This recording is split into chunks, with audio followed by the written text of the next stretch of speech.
Okay, let's talk about it.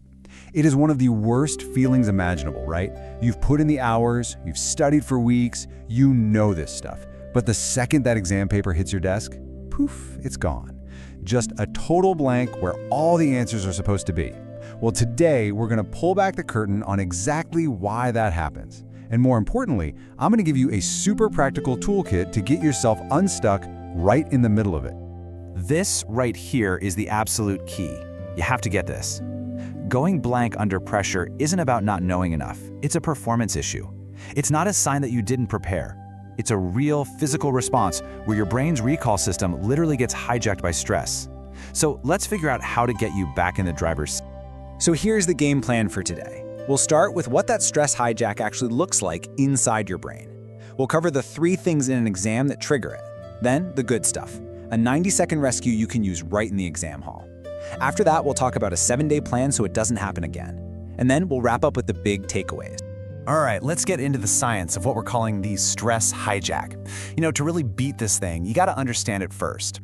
What is actually going on inside your head when you're staring at a question that you know the answer to, but it just won't come? This is the most important distinction you need to make. The information is not gone. I'll say it again, it's not gone. All those hours you spent studying, that's all safely stored on your brain's hard drive. The problem is that stress has just slammed the door to the filing cabinet shut and you can't find the key. Your access is blocked, but the file itself is perfectly safe. It hasn't been deleted. So, the part of your brain that takes the biggest hit in this situation is something called working memory. The easiest way to think about it is like your computer's RAM, or just a mental scratch pad. It's the space in your head where you hold information while you're actively working on it. Like pulling a formula from your long-term memory to solve the actual problem in front of you. And here's where it all goes wrong. When that stress response kicks in, your brain gets flooded with cortisol. And the research is crystal clear on this. High cortisol levels just crush your working memory. All of a sudden, that mental scratch pad, that RAM, it's not being used for the exam anymore. It is completely full of other thoughts. Worries like, oh my God, what if I fail? Or everyone else is writing so fast, or I'm running out of time. There is literally no processing power left to open the files you actually need. Your RAM is maxed out. Okay, so we know stress is the culprit, we know it overloads our working memory. But why? Why does this huge stress response kick in at the worst possible time, right in the middle of an exam when we need to be our sharpest? Let's break down the 3 main triggers. Yep, these are the big 3. First, that deep fear of what happens if you fail, and maybe even more, what other people will think of you. Second, that ticking clock. It just creates this constant nagging sense of panic. And third, maybe the most powerful one, is the voice inside your own head that starts telling you it's all gonna go wrong. Let's dig into that 3rd trigger for a second, because it's such a vicious cycle. When you walk into that exam room and the first thing you think is, I just really hope I don't go blank today, you are literally priming your brain for anxiety. That one thought eats up a tiny bit of your working memory, which makes it just a little bit harder to remember that first answer, which then confirms your fear, which creates more anxiety, and boom, you're in a downward spiral, all because of that first thought. Okay, enough about the problem. Let's get to the fix. You're in the exam. You feel the panic rising. Your mind is a total void. What do? Here is a concrete 4-step emergency protocol that you can use in about 90 seconds to reboot your entire system and get back online. And this is the fundamental rule. You cannot think your way out of panic. Your logical thinking mind is pretty much offline at this point.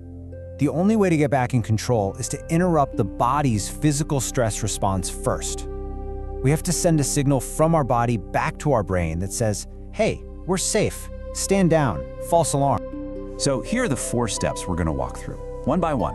First, we break that negative thought spiral. Second, we regulate our actual body. Third, we refocus our attention on something ridiculously simple. And fourth, we gently coax our memory to come back online. Step 1, this takes like 5 seconds. All you have to do is say to yourself, inside your head, okay, my heart is pounding, this is anxiety, it's just a signal from my body. It's a technique called affect labeling, and the research shows that the simple act of naming an emotion actually lowers its intensity. It just creates a tiny bit of distance between you and the feeling. Okay, next up, we deal with the body. And this technique is called cyclic sighing, comes straight from research at Stanford Medicine. It's super simple. You take a big inhale through your nose, and then, without breathing out, you sneak in a second, shorter inhale to really fill up your lungs.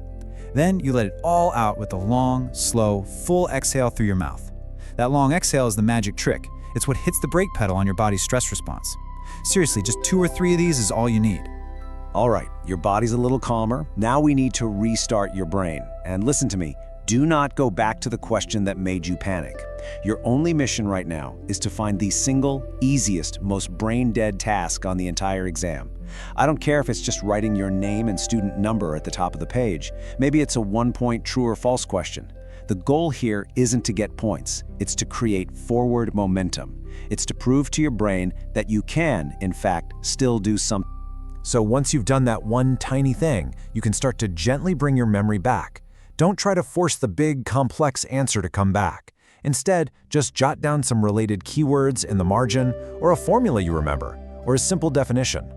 Think of these like little breadcrumbs. They're retrieval clues that help your brain find the path back to that file that was blocked a minute ago.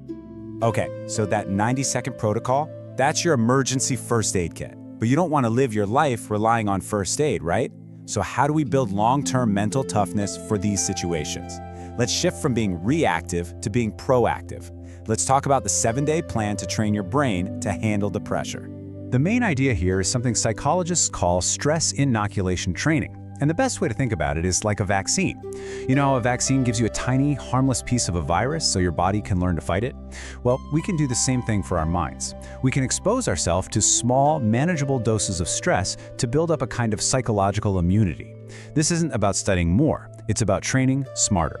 So in the week leading up to the exam, this is your training regimen. You're going to simulate the real thing. Set a timer and do a practice test under the exact same time constraints. Don't just reread your notes, you have to actively solve exam-style questions. And here's a pro tip. When you do these simulations, intentionally practice the 90-second rescue protocol. Train the response so it becomes second nature. And this is non-negotiable. You have to prioritize sleep. Sleep is when your brain actually locks in what you've learned. But what if the exam's tomorrow? What if you only have 48 hours? Okay, here's a super powerful, evidence-based trick you can use. A study found that if you take just 10 minutes to write down all your fears and worries about the test, just get it all out on paper. That act of offloading the anxiety actually frees up the mental resources, that precious working memory that the worries would have otherwise eaten up during the exam itself. All right, let's start to wrap this all up by looking at the big takeaways. First, we'll cover the common mistakes that actually make you more likely to blank out. And then, we'll finish with the most important things to remember. Here are the big 4 mistakes to avoid. Number 1, passive studying. Just rereading your notes feels productive, but it's not. It doesn't build the pathways you need for recall. Number 2, never practicing under timed conditions. If you do that, the real exam will be a total shock to your system. 3, pulling all-nighters. I know it's tempting, but it actually destroys the memory consolidation you need. And finally, number 4, when the panic hits, you just freeze instead of immediately starting that rescue protocol we talked about. And if you only take one single thing away from all of this, please let it be this. There is nothing wrong with you. Your brain is not broken. You are not stupid. Blanking out is a normal, predictable, biological response to what your brain thinks is a threat. Your brain is doing exactly what it was designed to do. It's just that its alarm system is going off at a really, really inconvenient time. You know, this feeling is so incredibly common, so let's talk about it. In the comments below, type the word unblock, and then let us know which version of this you usually get.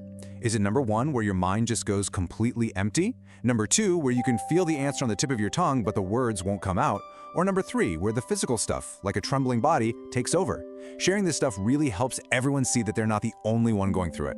Thanks so much for watching.